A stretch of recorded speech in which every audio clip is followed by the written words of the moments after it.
We place the material knife on our pointer, then there will be a gap here, about 0.5 millimeters.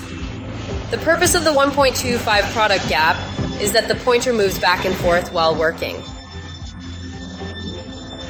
So there must be enough space, otherwise when it operates, if the material path is fixed, it will hit our upper and lower cylinder components. So there must be a gap here, about 0.5. After we find the right position, we lock the screws. After aligning 3 screws, lock them in place.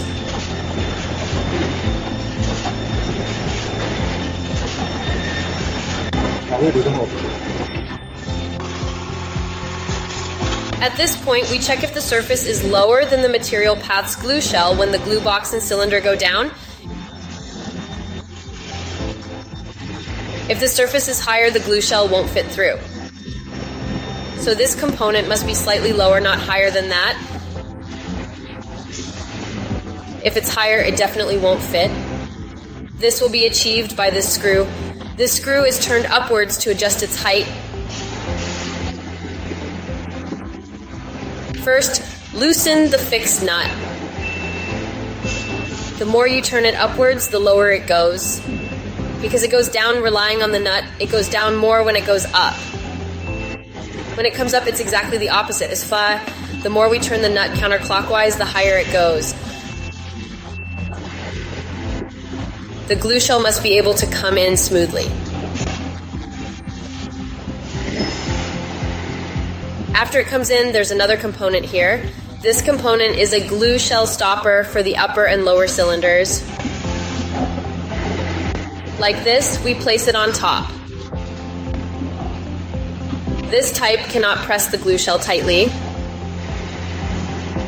First, align the screw holes, then slightly tighten the screws.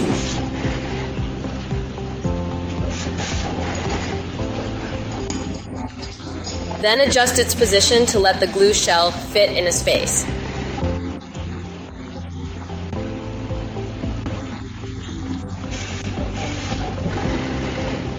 This thing cannot exceed the edge of the glue shell.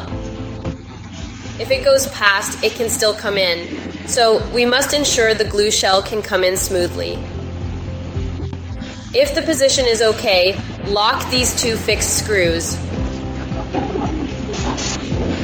After locking this, the next step is to install our fiber optic without the black glue shell. This fiber optic detects the glue shell of the upper and lower cylinders. The fiber optic is a glowing red light head with metal symptom accessories. It is locked from the side. First, we attach the screws, including the fiber optic head.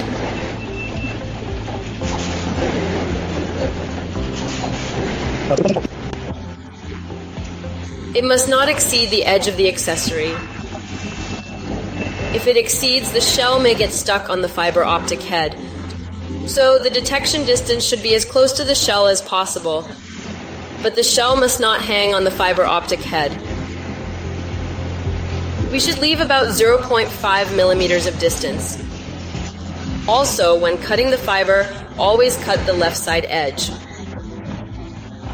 If you cut too far to the right, the block won't fit completely into the slot. Now there is already a signal here. At this time, the cylinder will rise, causing the shell to get damaged. So when adjusting the fiber optic, loosen this screw based on different products. It can move left and right to detect the left edge of the shell. After adjusting the position, lock it in place as well. Okay, thank you. Next, this is the cover plate for the teaching. Then, take a look. The cover plate is locked in this position. I understand this part now. Then tighten the screws. At this point, we can press the cylinder to raise it.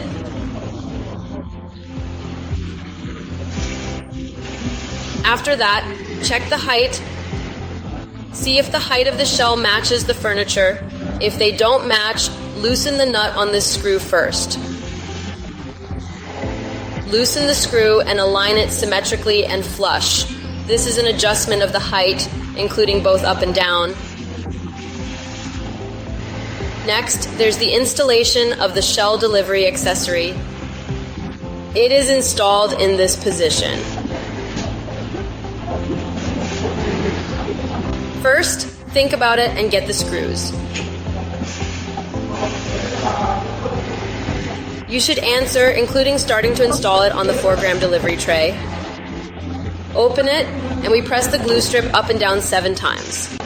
This accessory moves forward from the slot, running into the clamp. So, when the glue block is at different heights, adjust its usage. After sending it, check if the glue block is stuck.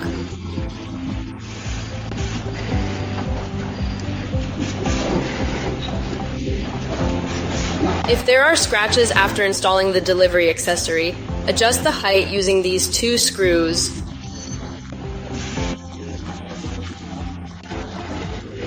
Make sure it is positioned in the middle of the shell delivery. If it is too low, it will scrape against the cylinder's accessories. If it is too high, it will scrape against the cover of the shell, so these 2 must be in a straight line parallel to each other. This is a comprehensive installation for feeding materials